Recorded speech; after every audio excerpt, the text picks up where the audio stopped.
Dear students, this is Manvendra Pratap Singh. Welcomes to all of you. In next video lecture, as all of us have discussed the 7 paragraphs of this chapter, now it's time to discuss the earth and other parts of this chapter. जैसा कि previous video lectures में हम लोगों ने 7 paragraph को cover कर लिया था, अब बारी है 8वें पैराग्राफ और अन्य पैराग्राफ्स की और इस चैप्टर के एंडिंग की। तो पिछले पैराग्राफ में हम लोगों ने युधिष्ठिर के द्वारा पूछे गए कुछ प्रश्न और यक्ष के द्वारा पूछे गए कुछ प्रश्न और युधिष्ठिर के द्वारा दिए गए कुछ आंसर्स के बारे में हम लोगों ने डिस्कस किया था। अब चलते हैं कुछ अदर्स जो हमारे यक्ष के द्वारा प्रश्न रखे गए युधिष्ठिर के सामने और युधिष्ठिर ने उन प्रश्नों का किस तरह से किस खूबसूरती के साथ जवाब दिया। चलते हैं उनको डिस्कस करते हैं और उनको समझते हैं कि क्या प्रश्न थे और उनके क्या जवाब थे।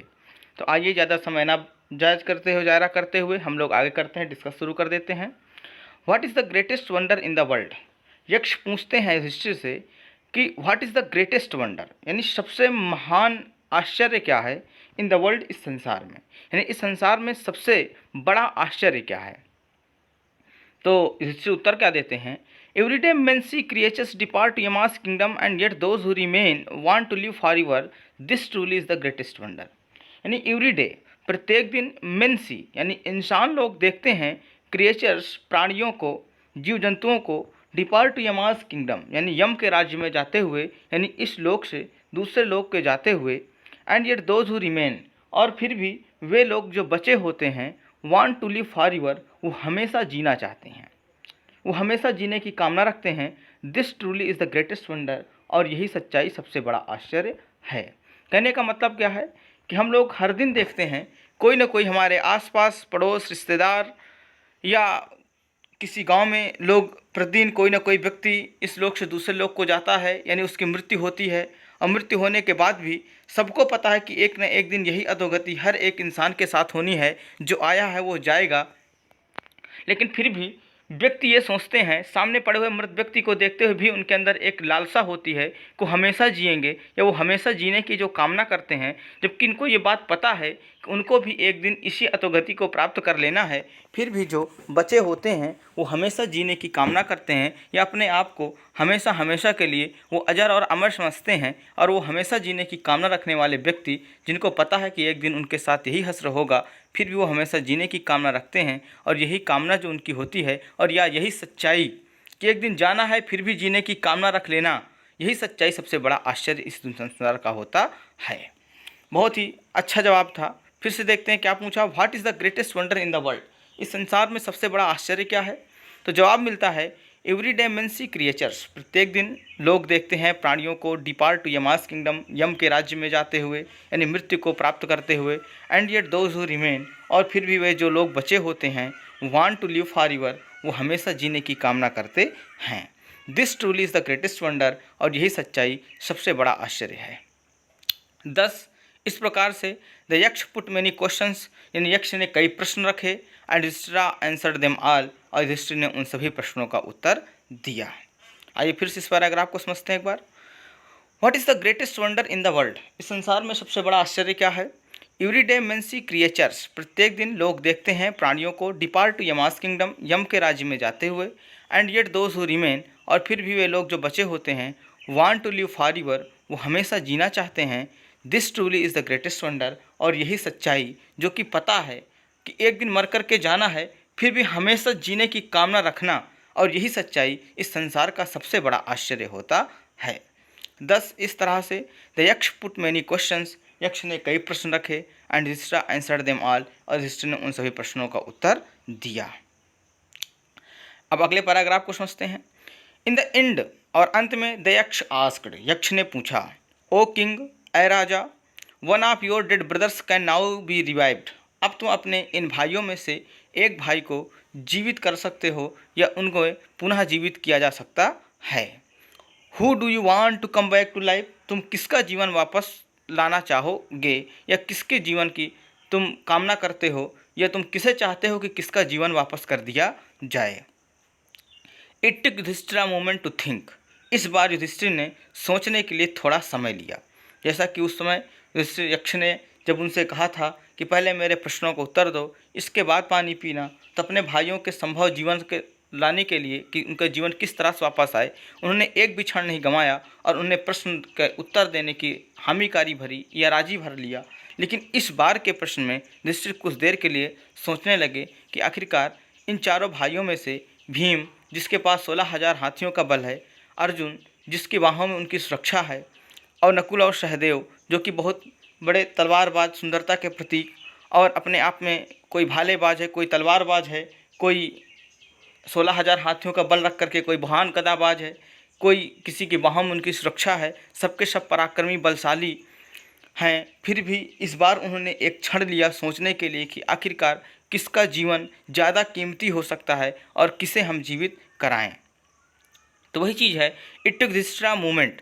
इस बार युधिष्ठिर ने एक क्षण लिया टू थिंक, सोचने के लिए, एंड देन ही विस्ड, और तब उन्होंने इच्छा जताई दैट कि द क्लाउड कॉम्प्लेक्सन, यानी कि मेघ वर्ण वाले, लोटस आइड, कमल नयन वाले, ब्रॉड चेस्टेड, चौड़ी सीने वाले, एंड लॉन्ग आर्म्ड, और लंबी बाहों वाले, ये बच्चों नकुल की शारीरिक विशेषता थी, जो कि अपने आप में बहुत ही सुंदर थे और ये अपने आप में सुंदरता के प्रतीक माने जाते थे। अपने पांचों भाइयों में सबसे सुंदर व्यक्ति यही थे। तो उनके शारीरिक बनावट या उनके रंग ढंग की बात की गई है, वो क्या है कि फिर से इसको समझते हैं। इट टुक युधिष्ठिर मोमेंट, इस बार युधिष्ठिर ने एक क्षण लिया, थोड़ा समय लिया टू थिंक, सोचने के लिए, एंड देन ही विस्ड, और तुम उन्होंने इच्छा जताई दैट कि द क्लाउड कॉम्प्लेक्साइंड, मेघ वर्ण वाले, लोटस आइड, कमल नयन वाले, ब्रॉड चेस्टेड, चौड़े सीने वाले, एंड लॉन्ग आर्म्ड, और लंबी बाहों वाले, नकुला लेंग like a fallen ebony tree, एक अबनूस के वृक्ष की तरह जो पड़े हुए हैं, माइट एराइज, खड़े हो जाएं। यानी उन्होंने किसे चुना? नकुल को चुना। उन्होंने नकुल को क्यों चुना? भीम और अर्जुन और सहदेव को क्यों नहीं चुना? आइए चलते हैं, समझते हैं अगले स्टैंजा में कि आखिरकार उन्होंने नकुल को क्यों चुना। The Yaksha was pleased at this, यक्ष इससे बहुत प्रसन्न हुआ, एंड आस्क्ड युधिष्ठिर, और युधिष्ठिर से पूछ बैठा, why did you choose Nakula, तुमने नकुल को क्यों चुना, इन प्रेफरेंस टू भीम, यानी भीम की तुलना में, who has the strength of 16,000 elephants, जिसके पास 16,000 हाथियों का ताकत है, 16,000 हाथियों का सामर्थ्य है। आई हैव हर्ड, मैं सुन चुका हूँ, दैट कि Bhim is most dear to you, कि भीम आपका सबसे प्यारा भाई है। एंड व्हाई नॉट अर्जुना, और आपने अर्जुन को क्यों नहीं चुना। Whose strength in arm is your protection, जिसके बाहों की सामर्थ्य में आपकी सुरक्षा होती है। टेल मी, मुझे बताओ, व्हाई यू चूज नकुला, तुमने नकुल को क्यों चुना, rather than either of these two, इन दोनों के बजाय। आइए इस पैराग्राफ को फिर समझते हैं। The Yaksha was pleased at this, यक्ष इससे बहुत प्रसन्न हुआ, एंड आस्क्ड युधिष्ठिर, और युधिष्ठिर से पूछ बैठा, why did you choose Nakula, तुमने नकुल को क्यों चुना, इन प्रेफरेंस टू भीम, भीम की तुलना में, who has the strength of 16,000 elephants, जिसके बाहों में 16,000 हाथियों का सामर्थ्य है। आई हैव हर्ड, मैं सुन चुका हूँ, दैट कि Bhim is most dear to you, कि भीम आपका सबसे प्यारा भाई है। एंड व्हाई नॉट अर्जुना, और आपने अर्जुन को क्यों नहीं चुना। Whose strength in arms is your protection, जिसकी बाहों में तुम्हारी सुरक्षा है। टेल मी, मुझे बताओ, व्हाई यू चूज नकुला, तुमने नकुल को क्यों चुना, rather than either of these two, इन दोनों भाइयों की तुलना में। उम्मीद करते हैं कि बच्चों ये पैराग्राफ भी आपको क्लियर हो गया होगा। अगले पैराग्राफ की बात करते हैं। युधिष्ठिर रिप्लाइड, युधिष्ठिर ने उत्तर दिया, ओ यक्ष, अयक्ष, धर्म is the only shield of man, धर्म ही इंसान का केवल एकमात्र सुरक्षा कवच होता है। And not Bhim and arjuna, Bhim और अर्जुन नहीं। इफ धर्म इज गिवन अप, यदि धर्म को छोड़ दिया जाए, धर्म को त्याग दिया जाए, जैसा कि युधिष्ठिर को बच्चों धर्मराज कहा जाता था, उन्होंने कभी भी झूठ नहीं बोला। एक छोटी सी कहानी है, लेकिन वो कहानी यहाँ पर व्यक्त नहीं करेंगे भीम युधिष्ठिर को लेकर के कि एक बार उनके मुंह से किस तरह से गलत तौर तरीके प्रस्तुत हुए थे, लेकिन उसको यहाँ पर व्यक्त नहीं किया जाएगा। लेकिन इतना जान लीजिए, युधिष्ठिर ने कभी भी जीवन में झूठ नहीं बोला, उन्होंने कभी अधर्म के मार्ग को नहीं अपनाया। इस युधिष्ठिर को हमेशा धर्मराज कहा जाता था। तो इनका एक और नाम है धर्मराज। फिर समझते हैं। युधिष्ठिर रिप्लाइड, युधिष्ठिर ने उत्तर दिया, ओ यक्ष, अयक्ष, धर्म is the only shield of man, धर्म ही केवल एकमात्र मनुष्य का सुरक्षा कवच होता है। And not Bhim and arjuna, Bhim और अर्जुन नहीं। इफ धर्म इज गिवन अप, यदि धर्म को त्याग दिया जाए, मैन विल बी रूइंड, इंसान क्या होगा, नष्ट हो जाएगा। Kunti and Madri were the two wives of my father, Kunti और माद्री मेरे पिता की दो पत्नियां हैं। आई एम अलाइव, मैं जीवित हूँ। असन ऑफ कुंती, कुंती का एक बेटा। And so is she is not completely bereaved, bereaved का मतलब तन्हा या पुत्र विहीन। तो यहाँ पर क्या हुआ, एंड और सो इसलिए सी इज़ नॉट कम्प्लीटली ब्रेव्ड, वो पूरी तरह से पुत्र विहीन नहीं है। In order that scale of justice में भी इवन, और इस क्रम में कि न्याय का जो तराजू का जो पलड़ा है वो बराबर रहे। आई आस्क, मैं कहता हूँ, दैट मादरी सन, कि मादरी का बेटा, नकुला मेरी वाइफ, नकुल भी जीवित हो जाए, जिससे कुंती का एक मैं बेटा और मादरी का एक बेटा दोनों के दोनों जीवित रहेंगे, तो दोनों की दोनों माएँ कभी भी पुत्र विहीन नहीं रहेंगी। और इस तरह से न्याय के तराजू का जो पलड़ा है वो बराबर हो जाएगा, दोनों के एक एक बेटे जीवित रहेंगे और इस तरह से दोनों पुत्र विहीन नहीं होंगी। और जो न्याय के तराजू का जो पलड़ा है वो भी अपने आप में बराबर रहेगा और ये अपने आप में एक धर्म भरी बातें होंगी और अपने आप में एक धर्म भरा न्याय होगा। इसलिए मैं व्यक्त करता हूँ अपनी इच्छा को कि नकुल को ही जीवित किया जाए। फिर समझिएगा इस पैराग्राफ को। युधिष्ठिर रिप्लाइड, युधिष्ठिर ने उत्तर दिया, ओ यक्ष अयक्ष, धर्म is the only shield of man, धर्म ही इंसान का सुरक्षा कवच होता है। And not Bhim and arjuna, Bhim और अर्जुन नहीं। इफ धर्म इज़ गिवन अप, यदि धर्म को त्याग दिया जाए, मैन विल बी रूइंड, इंसान नष्ट हो जाएगा।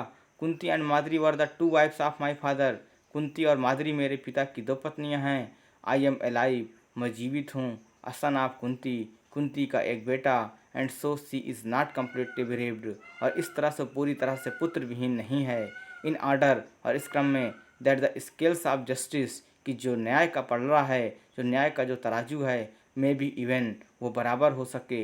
आई आस्क, मैं कहता हूँ, दैट, कि मादरी सन, कि मादरी का बेटा, नकुला मेरी वाइफ, नकुल को पुनः जीवित कर दिया जाए। उम्मीद करते हैं बच्चों कि ये पैराग्राफ भी आपको क्लियर हो गया होगा। चलते हैं लास्ट पैराग्राफ को डिस्कस करते हैं।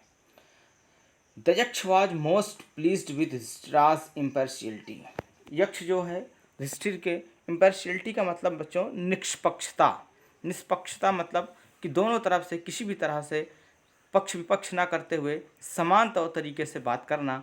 तो यहाँ पर हुआ क्या, the Yaksha was most pleased, यक्ष बहुत ज़्यादा प्रसन्न हुआ विद युधिष्ठिराज इम्पार्शियलिटी, युधिष्ठिर के इस निष्पक्षता से, एंड ग्रांटेड, और पुरस्कृत कर दिया, that all his brothers would come back to life, इन सारे भाइयों का जीवन वापस करके। एंड युधिष्ठिर के इस तरह का निष्पक्षता से यक्ष इतना प्रसन्न हुआ कि उसके सारे भाइयों का जीवन वापस कर दिया।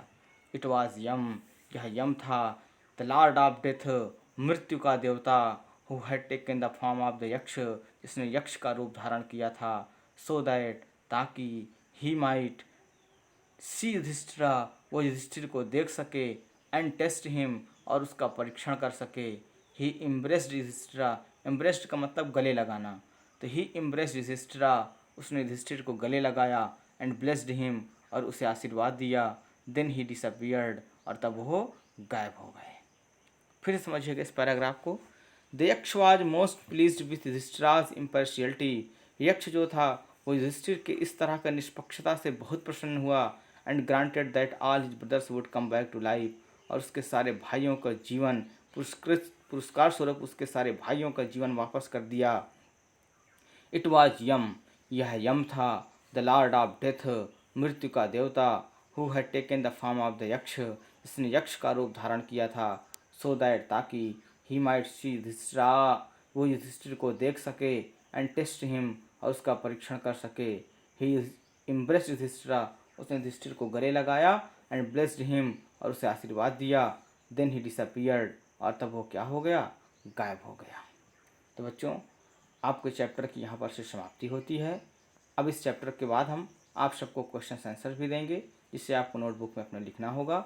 और उम्मीद करते हैं कि ये जो पैराग्राफ डिस्कस किए गए वो भी पैराग्राफ आपको अच्छी तरह से क्लियर हो गए होंगे। तब तक के लिए बच्चों, हैव अ गुड डे।